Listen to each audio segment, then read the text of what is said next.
Bonjour à tous, Carole Caudrelier, coach, master coach en neurosciences, thérapeute, formatrice en bien-être, facilitatrice de conscience. Aujourd'hui, j'avais envie d'aborder avec vous tous les mécanismes en fait qui nous empêchent d'être en présence et d'être en conscience, vraiment en action, afin de pouvoir réaliser,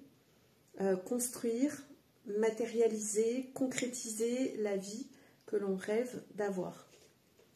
Alors, le premier, je le fais vraiment là intuitivement, voilà, donc j'ai pas de plan, donc je vais en voir, je vais voir certains mécanismes et puis ensuite je ferai une autre vidéo si besoin. Le premier, c'est déjà l'espoir en fait. L'espoir qui pour moi est quelque chose de vraiment contre-productif dans la mesure où rester dans l'espoir, dans l'attente que quelque chose arrive, continuer à espérer, ça nous maintient en fait en situation de dépendance aussi, au lieu d'avoir cette position souveraine, de pouvoir être maître, en tout cas des choses sur lesquelles on a une possibilité d'action, une possibilité de faire changer les choses et de transformer les choses. Donc l'espoir, à ne pas confondre avec la foi. Pour moi, la foi vient vraiment d'un niveau beaucoup plus grand, vient vraiment de son être profond, de cultiver la foi. Et ça va être beaucoup plus général en fait à la fois d'être soutenu par son propre guide interne, par sa propre multidimensionnalité, les parts de soi multidimensionnelles qui sont là autour de nous et qui sont des parties de nous, et si on rentre bien en connexion avec elles donc nous soutiennent, elles sont là pour nous et elles peuvent aussi nous guider. Donc ça c'est plus la foi dans le sens, j'ai conscience qu'il y a quelque chose de beaucoup plus grand que moi, qui m'épaule, qui me soutient, qui me guide, qui est là pour moi et qui sera toujours là pour moi et qui, si je pose des questions, si je demande, je vais recevoir. Si je frappe à la porte, on va m'ouvrir. Donc ça, c'est vraiment la foi. Mais l'espoir pour moi c'est quelque chose qui est beaucoup plus au niveau donc de l'ego et qui va être en fait qui va mettre une distance entre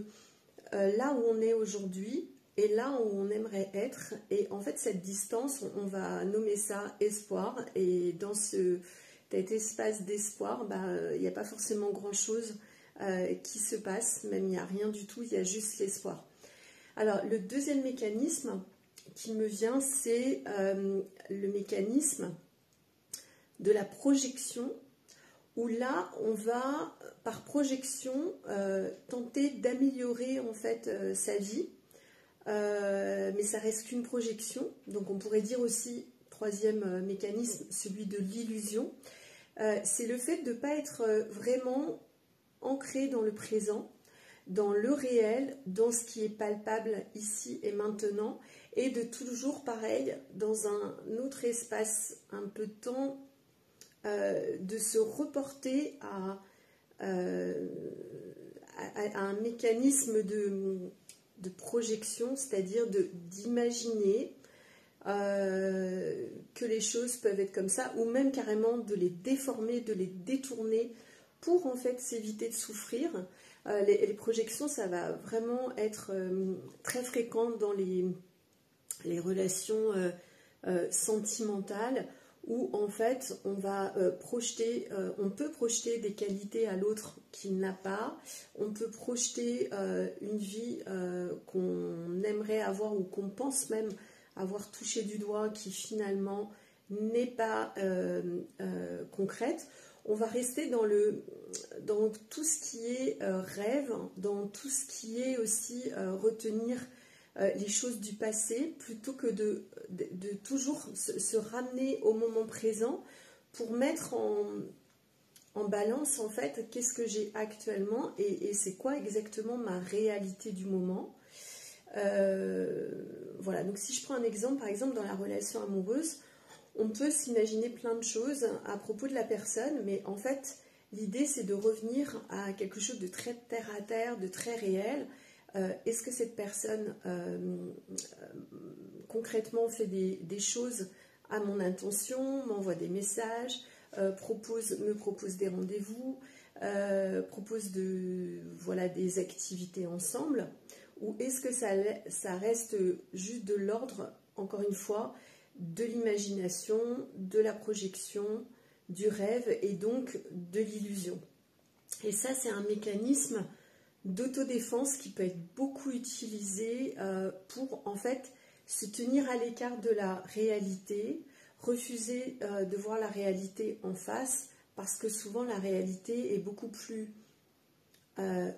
neutre, voire même beaucoup plus... elle peut être des fois plus cruelle en fait, et plus difficile à supporter que de continuer à se projeter dans ces illusions, ces projections de qu'est-ce qu'on aimerait, mais au final, si on revient à soi, il n'y a absolument rien de tout ça et on peut revenir même au point zéro. Et d'ailleurs, c'est un inconvénient qui peut aussi être ramené et détourné aussi à son avantage, c'est-à-dire que le fait de revenir à la réalité,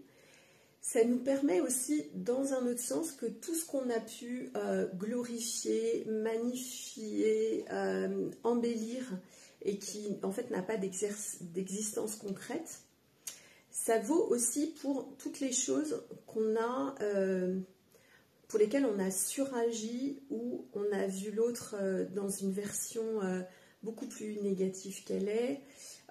où on voit les choses avec un enfermement ou une absence de possibilités, où on va avoir des conflits, on va avoir des barrages, des choses vraiment, des obstacles en fait à des projets de vie, que ce soit sur le plan professionnel, personnel, même relationnel. Et donc de revenir aussi à la réalité, au point neutre, sans projection, sans imagination, sans espoir, sans illusion, ça nous ramène aussi un espace de possibilité ici et maintenant, d'agir totalement différemment en dehors de tous ces prismes mentaux, de croyances, ces prismes émotionnels qui vont en fait faire des filtres, entre nous et la réalité. Et on sait bien que la réalité est souvent beaucoup plus simple, elle est beaucoup plus neutre, elle est beaucoup plus douce finalement, parce que quand on est là dans le moment présent, finalement, on pourrait dire même que tout va bien, plutôt que de s'imaginer à l'inverse des filtres, alors soit des filtres qu'on a embellis, soit des filtres qu'on a surajoutés en termes de problématiques, et de retirer en fait ces filtres, ça va aussi avoir l'avantage de nous permettre de voir les situations avec beaucoup plus d'espace, beaucoup plus de possibilités, beaucoup plus d'expansion, et ça va nous permettre aussi, par rapport à nous, de revenir à davantage de vérité, d'humilité, d'authenticité par rapport à qui on est. C'est-à-dire que tout ça, ce ne sont que des programmations mentales issues des mémoires du passé, des fois issues du transgénérationnel, issues de programmations matricielles, qui si on les fait tomber, si on les dissout, et c'est ce que je fais en séance d'accompagnement et de suivi thérapeutique, donc en coaching, si on dissout en fait tous ces filtres, on se retrouve face à quelque chose de beaucoup plus simple, de beaucoup plus vrai, de beaucoup plus authentique, un espace aussi d'être qui est beaucoup plus léger et qui va nous permettre en tant que personne de s'ouvrir à beaucoup plus de possibilités qui étaient inimaginables auparavant. Voilà. Donc si cette vidéo résonne, si le sujet résonne, si vous avez souvent ces espèces de biais cognitifs de